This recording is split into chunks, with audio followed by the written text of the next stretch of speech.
আসসালামু আলাইকুম এভরিওয়ান। আজকে আমি তৈরি করব আলু দিয়ে একটি নাস্তা। এর জন্য আমি প্রথমে এখানে 2টা আলু নিয়ে নিয়েছি মাঝারি সাইজের। আলুগুলোকে আমি গরম থাকা অবস্থায় ম্যাশ করে নেব। ভালোভাবে এটাকে আমি ম্যাশ করে নেব যাতে কোনো দানা দানা বা না থাকে। এভাবে হাত দিয়ে চটকে তারপর ভালো মতো এটাকে ম্যাশ করে নেব। তারপর এখানে আমি হাফ কাপ দিয়ে দিয়েছি কর্নফ্লাওয়ারটা দিয়ে আমি এখানে একটু নর্মাল পানি দিয়ে নিচ্ছি, নিয়ে একটা ডো তৈরি করে নিব। অল্প অল্প করে পানি দিয়ে সুন্দর একটা শক্ত টাইপের একটা ডো করে নেব। ভালোভাবে মাখিয়ে নেব।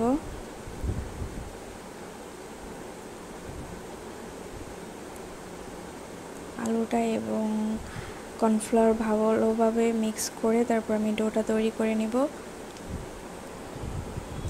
আমার ডো তৈরি হয়ে গেছে। এভাবে ছোট একটা লেচি নিয়ে তারপর আমি হাতের সাহায্যে এভাবে ঘুরিয়ে একটা বলের মতো তৈরি করে নেব। একটু চ্যাপ্টা করে নেব আর বোতলের সাহায্যে এভাবে ডিজাইন করে নেব মাশরুমের মতো। এভাবে করে আমি বানাবো। প্রত্যেকটা লেচি কেটে এভাবে করে বোতল দিয়ে আমি ডিজাইন করে নেব। আমি আরেকবারও দেখিয়ে দিচ্ছি আপনাদের বোঝার সুবিধার্থে। দেখুন কত সুন্দর হয়েছে পুরো মাশরুম দেখতে। এভাবে করে আমি সবগুলো বানিয়ে নিয়েছি। দেখতেই পাচ্ছেন কত সুন্দর হয়েছে দেখতে, পুরোপুরি মাশরুমের মতো। তারপর আমি প্যানে এখানে পানি দিয়ে দিয়েছি পর্যাপ্ত।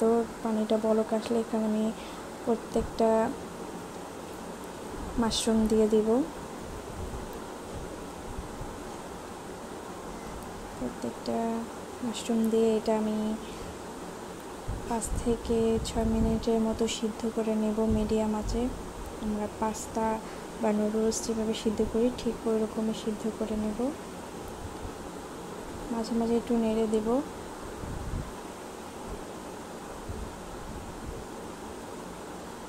আমার মাশরুমটা হয়ে গিয়েছে, এখন নামিয়ে নেব। তারপর আমি একটা প্যানে এখানে 2 টেবিল চামচের মতো বাটার দিয়ে দিয়েছি।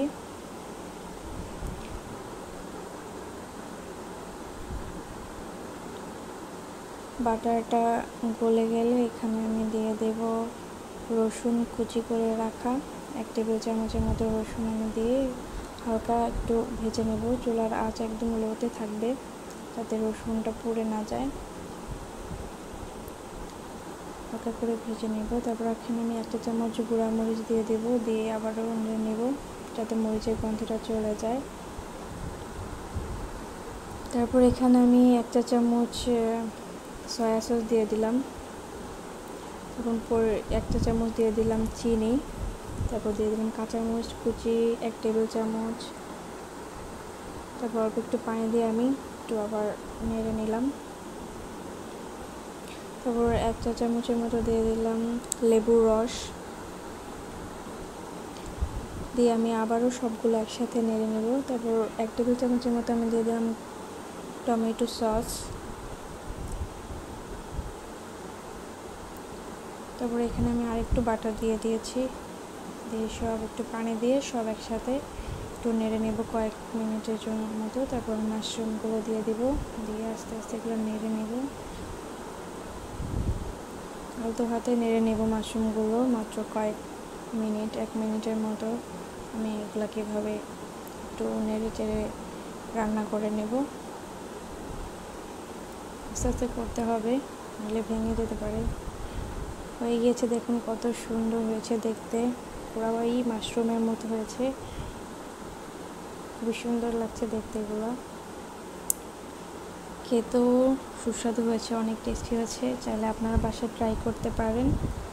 খুবই মজাদার একটা স্বাস্থ্যসম্মত নাস্তা, বাচ্চাদের জন্য, বাচ্চারা খুব পছন্দ করে।